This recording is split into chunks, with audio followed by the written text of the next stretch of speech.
जो जो धर्म का विरोध करेगा, चाहे वो न्यूज वाले हो, चाहे वो टीवी वाले हो, चाहे वो फिल्मों वाले हो, या कोई संत हो, या कोई समिति हो, अगर सनातन का विरोध करेगी तो उसे भारत में नहीं रहने दिया जाए। कौन कौन ऐसे लोगों को बाइकआउट करने के लिए तैयार है? जब मान लो उनके घर पर अगर डेरा डालना पड़े तो कौन कौन डालेगा?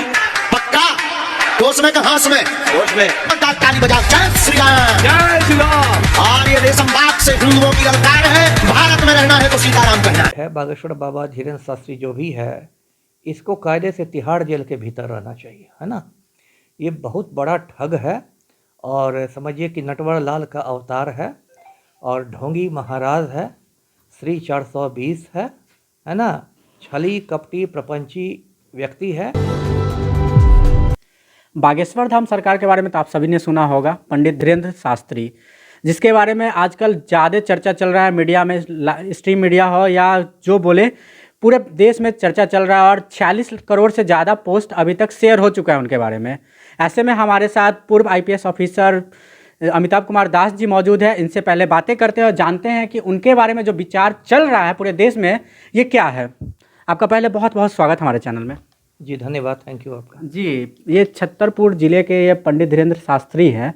इनके बारे में लगभग हर दिन देखा जाए तो नए नए पोस्ट आते हैं कि वो एक वाईफाई बाबा है जो अर्जी देते हैं लोगों को और पुर्जा लिखते हैं और बिना देखे हुए लोगों के बारे में बता देते हैं। देखिए, ये जो है बागेश्वर बाबा धीरेन्द्र शास्त्री जो भी है, इसको कायदे से तिहाड़ जेल के भीतर रहना चाहिए, है ना। ये बहुत बड़ा ठग है और समझिए कि नटवर लाल का अवतार है और ढोंगी महाराज है, श्री 420 है ना, छली कपटी प्रपंची व्यक्ति है। और जैसे पंचतंत्र की कहानियों में हम लोग बचपन में पढ़ते थे कि कोई चतुर लोमड़ी होती थी और जंगल के भोले भाले जानवरों को ठगती थी, तो यही ये आधुनिक भारत का 21वीं सदी की एक चतुर लोमड़ी है जो मूर्ख लोगों को, जाहिल लोगों को चूना लगा रहा है। जी सर, एक सवाल है कि लाखों की संख्या में लोग जो है वहाँ अर्जी लगाने जाते हैं और उस अर्जी में लोग अपना जाते हैं, बैठते हैं और वहाँ पे किसी को भी वो उठा लेते हैं और पर्चा लिखते हैं बिना कुछ पूछे हुए, और जो उनके मन में रहता है वो पर्चा पे रहता है। ये कैसे पॉसिबल है? ये एक ट्रिक होता है। इस ट्रिक को आप गूगल कीजिएगा तो ये ट्रिक को कहते हैं माइंड रीडिंग, है ना।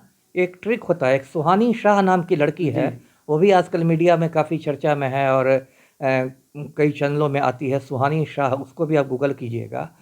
तो सुहानी शाह को भी माइंड रीडिंग वाला ट्रिक करती है, लेकिन सुहानी शाह ने कभी चमत्कारी होने का दावा नहीं किया, उसने कभी किसी दैवीय शक्ति होने का दावा नहीं किया। ये एक तरह का ट्रिक है। यहाँ तक कि पटना में भी एक जादूगर है और अभी मैं नाम उनका क्या लूँ, वो भी कभी कभी जादू दिखाते हैं आके, तो वो भी माइंड रीडिंग वाला ट्रिक करता है। मुझे वो किताब देके कहेंगे कि कोई शब्द इसमें मन ही मन आप सोच लीजिए और वो शब्द बता लेकिन सर सवाल ये भी है कि वो बीच में से किसी को भी उठा लेते हैं और बिना फेस पे देखे हुए वो लिखते हैं, अर्जी लिखते हैं, उसके बाद वो बताते हैं। वही यही माइंड रीडिंग वाला ट्रिक है। यदि इतने बड़े चमत्कारी हैं बाबा, तो इस देश में बता दें कि पुलवामा में RDX कहाँ से आया था। अभी सोशल मीडिया पर ये सवाल बाबा से बहुत पूछा जा रहा है कि बाबा पुलवामा में RDX कहाँ आया था, कहाँ से आया था, बता दें। इतने बड़े चमत्कारी हैं तो इतने बड़े चमत्कारी हैं तो हिंदुस्तान से गरीबी हटा दें। इतने बड़े चमत्कारी हैं तो कोरोना से 50 लाख लोग मर गए दूसरी लहर में, बाबा ने क्यों नहीं बचा लिया? खुद बाबा डूब के होंगे सोशल डिस्टेंसिंग करके। ये सब देखिए, जितने भी बाबा रहते हैं 99% बाबा को गांजा फूकने के सिवा कुछ आता ही नहीं है। और इस देश की मूर्ख जनता है, मैं तो पढ़े लिखे लोगों में देखता हूँ मूर्खता का उतना ही ये है कि ये लोग ऐसे बाबाओं के पीछे भागते हैं। एक आसाराम बापू था, वो भी पहले आध्यात्म की गंगा बहाते चलता था, इतनी बड़ी बड़ी आंखें करके। अभी 10 बरस से उम्र कैद काट रहा है जोधपुर जेल में। उसने नाबालिग से दुष्कर्म किया था। उसका जो बेटा है नारायण साई, वो आपको सूरत जेल में उम्र कैद काट रहा है नाबालिग से दुष्कर्म करके। ये बाबा राम रहीम, डेरा सच्चा सौदा वाला, ये 2 साध्वियों से दुष्कर्म करके उम्र कैद काट रहा है रोहतक जेल में, अभी पैरोल पर बाहर है। ऐसे संत रामपाल, ये तो बाबाओं की इस देश में इतने ठग हैं और इतने ठग हैं। और ये जो भी बाबा है ना, इन्होंने कभी ठीक से पढ़ाई लिखाई की है, कोई इनके पास डिग्री नहीं है। सिर्फ ये पब्लिक को उल्लू बना के ये मतलब अपना कारोबार करें। मैं तो इनको 5 स्टार बाबा। ये भी तो सवाल बनता है कि लाखों लोग जो रोज अर्जी लगाते हैं, क्या उनका ये अंधविश्वास है? बिल्कुल अंधविश्वास है। जैसे एक ज़माना में दुनिया में करोड़ों लोग मानते थे कि धरती चपटी है ना, और धरती के चारों ओर सूरज घूमता है, वो भी एक ज़माना था। और जब महान वैज्ञानिक गैलीलियो ने बताया कि नहीं, धरती गोल है और सूरज के चारों ओर चक्कर काटती है, तो लोगों ने गैलीलियो को ही जाके कैद कर दिया। इतना महान वैज्ञानिक गैलीलियो था, उसी को लोगों ने कैद खाने में डाल दिया, क्योंकि उस समय के दुनिया में करोड़ों लोग इस पागलपन में विश्वास करते थे। तो वही हालत आज भी दुनिया की है। यहाँ तो देखिए एक भेड़ चाल की स्थिति है ना, जिसको बिहार में भेड़िया धसान कहते हैं। भेड़िया धसान में होता ये क्या है कि कोई आदमी अपने दिमाग का इस्तेमाल नहीं करता है। अभी 1995 की बात मैं आपको याद दिला दूँ, उससे मैं हैदराबाद में ट्रेनिंग करता था 95 में, दर्शकों को याद होगा। एक बार हल्ला हो गया कि गणेश जी दूध पी रहे हैं, गणेश जी दूध पीने लगे हैं। अब एक साथ करोड़ों हिंदू पगला गए। अब लंबी लंबी लाइनें लग गई मंदिरों के आगे, लोग चम्मच कटोरा चम्मच लिए खड़े हैं। अब बताइए, जिस देश में करोड़ों गरीब बच्चों को दूध नहीं मिलता है, इतनी गरीबी है इस मुल्क में, करोड़ों गरीब बच्चों को दूध नहीं मिलता है, गरीब औरतें आटा में पानी मिला के पिलाती है, बच्चा उसको दूध समझ के पीता है, इतनी गरीबी है। उस देश में करोड़ों पगलाए लोगों ने गणेश जी को दूध पिलाना शुरू कर दिया था। मिल्क मिरेकल हो गया, मिल्क मिरेकल हो गया। और कौन मिरेकल हो गया? और सबसे सदमा मुझे इस बात का लगा था, मैंने टीवी पर देखा उनको, कि वो जो पगलाए हिंदुओं की भीड़ थी उसमें एक भी आदमी जाहिल या गंवार नहीं था। सारे लोग पढ़े लिखे थे, कोई डॉक्टर, कोई इंजीनियर, कोई ऑफिसर, कोई प्रोफेसर, कोई साइंटिस्ट, कोई जर्नलिस्ट, कोई कुछ। क्या है इस देश का, बताइए, दुर्भाग्य है।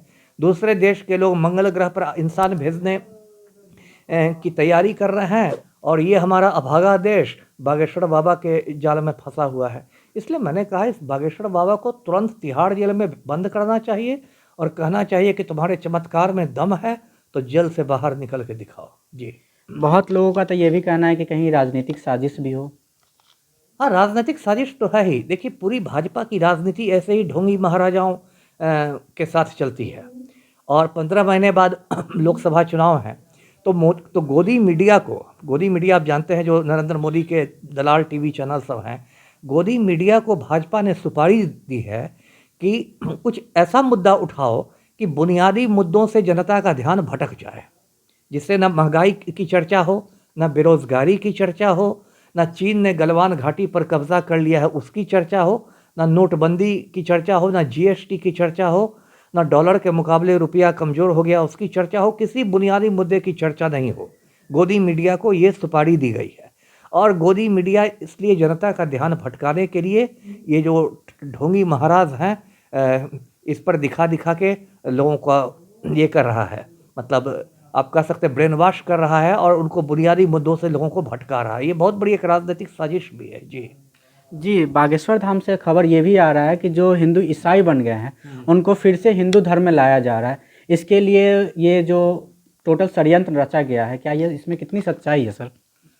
नहीं, देखिए, ये भाजपा की पुरानी मतलब राजनीति है, धर्म के नाम पर लोगों को लड़ा के और फिर खुद को हिंदू धर्म का ठेकेदार सिद्ध करके चुनाव जीतने का। देखिए, ये धर्मनिरपेक्ष देश है, और धर्मनिरपेक्ष देश एक वीडियो भी जारी हुआ था बागेश्वर धाम से, जिसमें उन्होंने समर्थन दिया था कि हाँ, हम ईसाइयों को हिंदू बना रहे हैं क्योंकि वो हिंदू थे पहले और ईसाई में चले गए थे। नहीं, तो इससे क्या फ़ायदा होगा? यदि ईसाई हिंदू बन जाए तो उससे क्या फ़ायदा होगा? क्या आप हिंदू धर्म का कचरा साफ कर रहे हैं? क्या आप जात पात को ख़त्म कर पा रहे हैं? क्या बागेश्वर बाबा को ये कहना चाहिए कि हम हर साल 1 करोड़ ब्राह्मण लड़कियों की शादी दलित लड़कों से करवाएंगे, जिससे कि हिंदू धर्म का जात पात ख़त्म हो जाए? वो कर रहे हैं क्या बागेश्वर बाबा हिंदू धर्म में जो इतना जात पात का कचरा है, छुआछूत का कचरा है, ऊंच नीच का कचरा है, उस कचरा को साफ करने के लिए बाबा के पास क्या रणनीति है? उनका एक कोटेशन जारी हुआ था सोशल मीडिया पे कि तुम हमारा समर्थन करो, हम तुम्हें हिंदू राष्ट्र देंगे। तो सर, क्या लगता है कि क्या ये सच में हिंदू राष्ट्र बनेगा? पहली बात तो बाबा की औकात नहीं है ना। नेपाल दुनिया का एकमात्र हिंदू राष्ट्र था, और दर्शकों को मैं बताऊं कि 2008 में भी वो धर्मनिरपेक्ष राष्ट्र बन गया। एक तो बाबा की औकात नहीं है, तो छोटे मुंह बड़ी बात वाली बात है ना। दूसरी बात है कि ये सरासर संविधान विरोधी बात कर रहा है बाबा। जो भारत का संविधान है, अम्बेडकर का जो लिखा हुआ संविधान है, और भी बहुत लोग थे उसमें, उस संविधान में भारत को एक धर्मनिरपेक्ष देश घोषित किया गया है, सेक्युलर कंट्री। ये संविधान की प्रस्तावना में भी है। धर्मनिरपेक्ष का मतलब हुआ मोटे तौर पर ये कि उसमें सभी धर्म के लोगों को बराबरी का दर्जा है, चाहे हिंदू हो, मुसलमान हो, सिख हो, ईसाई हो, बौद्ध, जैन, पारसी, कोई हो।